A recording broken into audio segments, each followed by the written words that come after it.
So back in the day, everyone would think that made in China, like, cannot pakai lah. Why install this? Cannot trust. Cannot trust. Yeah. iPhones are made in China. The mic we're using is made in China. Perhaps Subhash, your camera is made in China. Right? Subash wasn't made in China. Subhash wasn't made in China, but his camera. Okay. But so yeah, there are a lot of production advances compared, even 5-10 years ago. Yeah. This day and age, they are one of the largest tire manufacturers in the world. In the world, yeah. They have so many cars on the road, their consumption of tires, and their quality are actually right there. So I think a lot of people has the misconception that China brand all cannot pakai. Like for example, the most common China brand, Linglong. Linglong, every Linglong cannot pakai. Right. That's not true, okay? So we have to be very selective of what product range within that brand. Got it. So any tier 1 brand, tier 2 brands, they have tires that are great, they have tires that are so-so, they have tires that are absolute crap. Right. So not to name any names, so that perhaps they might want to sponsor you as well. Thank you for that. That's the truth. Okay. So, but at the very least here at YB Auto, any tires that you see hang right here, we try them ourselves personally before we even stock up. Right? We buy a set, we put it on our range of cars. So, we have your Vios, Viras, King of the Road Myvis. Then we have other premium cars that we put it on. Right. Our shop actually has a BRZ that's not here today. Right. So, we tried the range of tires. Okay. We tried it properly, test it so that our customers will be confident changing the tires. Got it. So you only endorse ranges from a particular brand that you personally have confidence Not a particular brand. So you can see that my tire shop here, I don't have a brand. Yeah, you don't? Yeah, I don't have a brand signboard. Okay, so that's an awesome customer service. Very bold move. I make way less money, but it's okay. Adrian, you mentioned just now, you highlighted at least when the tire was manufactured. But from what I understand, people are unnecessarily obsessed with the tires being just manufactured before they put them on their cars. That is correct. Yeah. So tire manufacturing date, fresh out of the factory, is actually not advisable to put it into your car immediately. Wow. Right? Okay. So if it's a tire that's manufactured yesterday, today you put it onto your car, it's actually not advisable because you need time for the compound to set. I see. But usually tires that arrive at the shops, whatever tire shops, it's never fresh, right? Because it takes time shipped from the factory, storage, and then distribution. So there's a little bit of time period for that. Here's a rule of thumb. The best kind of production date versus pasang onto your car is actually 6 months. Wow. So if you look at a tire that's 2023, it's 2024, it's coming up to 2025 now, no, I need a new tire. It's actually not true. Like for all you know, it's that the older tires will last much longer because the compound has set properly. Right. Okay. And here's another caveat for a lot of tire shops out there. It's the way that you store your tires. If it's outside in a container on the hot sun, it will dry. Expand, contract. Okay. And the compound will actually, degrade very quickly. Understand. So even if it's fresh from the factory and you store it like that, it's actually, you're not getting any benefits. It's damaging. It's damaging. Yes. Okay. So you can see here, all my tires are stored indoors. At the racks and all that. So away from the heat. Away from the heat. Just to make sure that the tires not only last longer, but they're also the compound has time for it to set. Okay. Right. So this one here, the tire manufacturing is the 7th week of 2024. Right. 7th week, which means it's about February. And today we're in June. Right. End of June closing. So we're about there. We're about the 6 month mark. Okay. About the 6 month mark. So this is actually perfect. To put it onto for longevity, for the performance and all of that. What about a maximum age? So if someone gets a good deal on brand new unused tires that have been stored for a while, and let's assume stored properly, after which point should you perhaps not proceed? 7 years. That's a long time. That's a very long time. And this is not a data that I plucked from the sky, right? Michelin actually has done tests, right? They say up to 10 years. Right, but that is based on Europe's climate and all that. So I myself, my math and all that, factor in our heat, our climate, scale it down a little bit. I think 5-7 years is okay, but hardly you will find 5-7 years of brand new tires. Yes. Okay. So here's the thing about, as you mentioned just now, second-hand tires, right? Yours was, I look at the production date was 2019. Yep. 2019, today it's about 5 years old. Yep. 5 years is a very long time on the road. Okay. Usually people drive 20,000 kilometers a year. That's right. Yeah. Even if you scale it down 10,000 kilometers a year, 5 years, that's 50,000 kilometers on your tires. Yep. And you're driving on that, right? Yeah. I myself personally, the longest tires that I've used, it's 40,000 kilometers. Right. And it's worn to nothing. Right? Yeah. Okay. And so second-hand tires depends on use case. For you, you just need to move about. I needed to roll, yeah. Roll? Correct, yeah. Okay. Okay. But if you're going to use it daily, you're going to use it up to long distance drives, balik kampungs.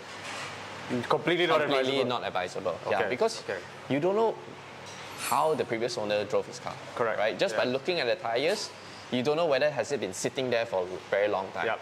Right? If you see a second-hand tire, wow, the tread is still thick. Yeah. Wow, it still looks very new. Yeah. It might be sitting on the car for 4 years, not moving, and you get flat spots.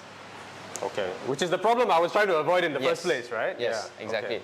Okay. So I think here at YB Auto, we try to, whenever people come in and ask for like, hey, I want to look for second-hand tires. And usually second-hand tires, if their budgets are about that range, about 100 ringgit, why not top up 20, 30 ringgit? Yep. Brand new tires. Brand new tires. Okay. Right? Okay. Or an additional 50 ringgit for a much better one. Got it. Yeah. I mean, this is the only contact point between your car and the road, Of all the things that you shouldn't skimp on, I suppose tires is number one. Tires is number one. Okay. Yeah. So these are the weights that we add on. Yeah. Okay. So I'm sure you have seen cars, right, with a long strip of weights. Yes. Yeah. Right? That means the wheel and the tires are not fitted properly. Okay. So what it means by fitted properly is that you can see the tire over on this side. This is called the load point, the lightest point of the tire. Okay. So it's supposed to be matched according to where your valve is, because that's the heaviest point of your rims, right? Yeah. So you can see that this one, it's not matched, because your rims are old as heck. It's quite beaten up. Yes. So what we want to do is you have the least amount of weights plastered onto your wheel. Okay. Yeah. That's how you know that it's a good job versus a bad job. Right. Because if they don't align the wheels properly from the get-go, you're just using the weights to kind of like cover You're putting a band-aid over a bullet wound. Yeah, exactly. You're not sorting the underlying problem. You're not sorting the underlying problem. Not really. So mixed PCDs is a way of just selling to more customers, Of course, making a bit money quicker. I mean, the thing that looks really dodgy is the fact that the metal in between the two holes is super thin. Is that something to be concerned about? No, is that a not problem? really. So all of these are actually, they're either cast rims or forged rims. Right. Knowing that these are very light, they are most likely forged. Okay. So how they do it is they have an entire, this is molded. Okay, right? yeah. So depending on the different technologies and all that, but basically they are molded, and the structural strength is there, the rigidity is there. So there's nothing to be too concerned about. Okay. So what's very concerning is the wheel spokes. These are sort of the high pressure points holding your entire wheel together from the center. Yeah. Right? So if it's a replica wheel that's not very good quality, when you go over potholes or like a hump, you have a high risk of this ripping off. Right. Right. Okay. So the entire wheel just ruptures from the outside. I've seen pictures of those. Correct. Where basically this central part is on, and the spokes are all sheared. It's all shredded. So I don't support or I don't promote replica wheels, but there is a market out there. So what I'm going to do is how do you choose a replica wheel? Right? You should choose something with on the side spokes that's not this kind of design, right? These are the thin kind of Y spokes. Choose something that's a bit thicker, right? A bit chunkier. Right. Best is don't buy a replica wheel. Okay. But if you're going to, if you have to, find thicker spokes. Find the because thicker more spokes. material will have a less chance of shearing. Okay. Right. More material, more safety. More metal that's holding the whole thing together. Got it. I mean, I suppose it makes sense because the friction is between the ground and the tire, and the force is coming through the wheel from the drive shaft, right? Yes. So you've got two opposing Correct. Forces, yeah, okay. And then when you go over a shock, like a bump or through a pothole, that's when the force just gets too much, I suppose. Yep. Okay, right. So, So given that you said that, these are decent quality forged wheels, why are you telling me to get new wheels as opposed to just sending these to sort out the bingo, if you know what I mean? so refurbishing a wheel, right? You stand at risk of refurbishing a wheel is that what you call that, structural integrity. not structural integrity, structural fatigue. Right, okay. Yeah, I know what you mean. Because if you want to sort of like straighten out your wheel, you have to heat it up. The whole process is you heat it up, and then you stretch the wheel and you push it, kind of like pull it back into place. Yeah. So what happens with that is that you have to heat up the wheel, so sort of the metal strength, the metal tension, you have to loosen it so that you are able to mold it back in place. Got it. And then when it cools down, it's not as strong as it was previously. It's not as strong as previously, okay. Yes. I'm learning a lot today. Yeah. Are metal valves better than rubber valves? No. Oh. Actually, so the difference between a metal valve and a rubber valve is that a metal valve, you're able to use it more tire changes. More times. Okay. That's about it. Yeah. Because every time you change your tires, you change the rubber valve. You change the rubber valve, right? Okay, not because it's faulty or not, because it's worth nothing. It's cheap, and rubber expands and all that. We worry that that's a material fatigue. Right. Yeah. It'll crack over time, just like tires, right? Exactly. Yeah. It cracks over time, and sometimes tires will have a bit of slow leaks. Yep. And you cannot find where it is. This is the answer. This is the answer. Yeah. Aha. So every single time you go to a tire shop, you say, "Hey, tak payah tukar lah, ini mahal lah." Come on, guys, it's like $5. Yeah. Yeah. And Change it. It saves your brain power. Headache. It saves your headache. So yeah. Let's clear up the responsibility of a car owner. Okay. Alignment balancing should be done every 6 months, no matter what? Or do you wait till you hit a particular mileage? What is the best practice? Hit a particular mileage. I see. Okay. So why hitting a particular mileage is, if you don't drive your cars all that much, even 6 months later, your alignment will still be fine. Okay. It changes when you're on the road.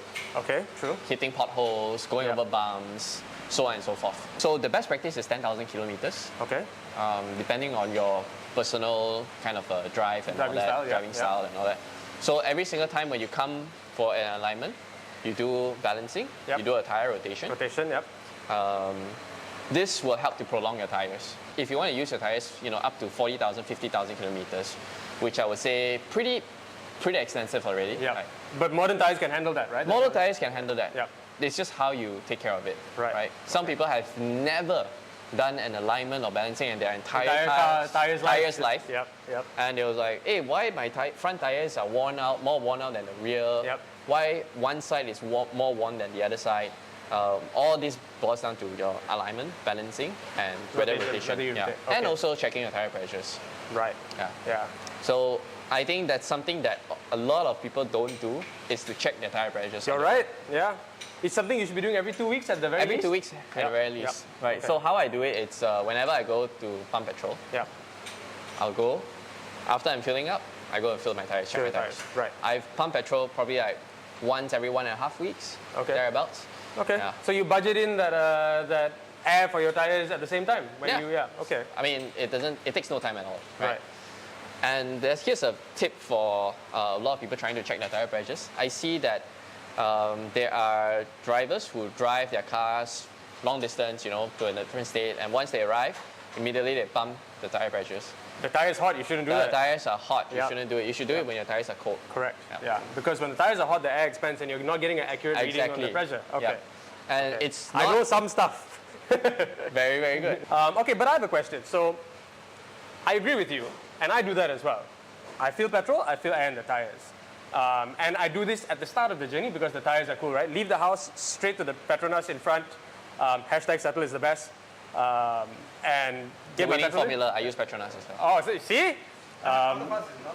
It's not sponsored, but you can if you want to. So, fill petrol, fill air in the tires. Yep. Now, imagine a person just doesn't want to set aside that kind of time. I have been told, and please correct this if this is wrong, modern tires can withstand high pressure. Is it okay to slightly overfill? Because you know that the gap between your current fill and your next fill is going to be bigger? Why would you do that? Okay, because I was told that underinflated tires have a higher chance of puncture or bursting. Also wrong. Also wrong. Okay, very good. Can you please clear all of this up now? Okay, yeah. So a tire, right, if it's overinflated, it stands a higher chance of bursting. Right. Or, you're having that kind of getting pregnant, as they call it. The bubble. The bulge, the tire bulge, that's right. bulge, That's the word I was looking for. Yeah. So tire bulge, that's because you're overinflating the tires all too much. Right. And it gets very hard and stiff. Right. And then the sidewall, the materials, once you go over bumps, it gets pushed out. Right. So it then stays that way. Yeah, it stays that way. Right. Then you get kind of like damage around your sidewalls, all the metal linings and all. Yeah. It's actually, in just the layman driver, it's actually better to slightly underfill your tires. I see. A few reasons. Number one, you get more grip. Okay, yep. Okay. Of course. If a person Bigger who doesn't, contact patch on the road, yeah. if a person who doesn't even have the time to go and pump a tire, I would say that I'd rather have you driving safely than driving comfortably. Yeah. Overinflation give you comfort, right? Overinflation gives you slightly better comfort, slightly better fuel economy. But come on, if you don't even have time to go and check your tires, I think you're not even that you're not thinking all that much. Yeah, right? yeah. So your you're not frame really of mind is not good already. Yes. Yeah, not optimized. Not optimized. Yeah. So I would say underinflate slightly. Okay.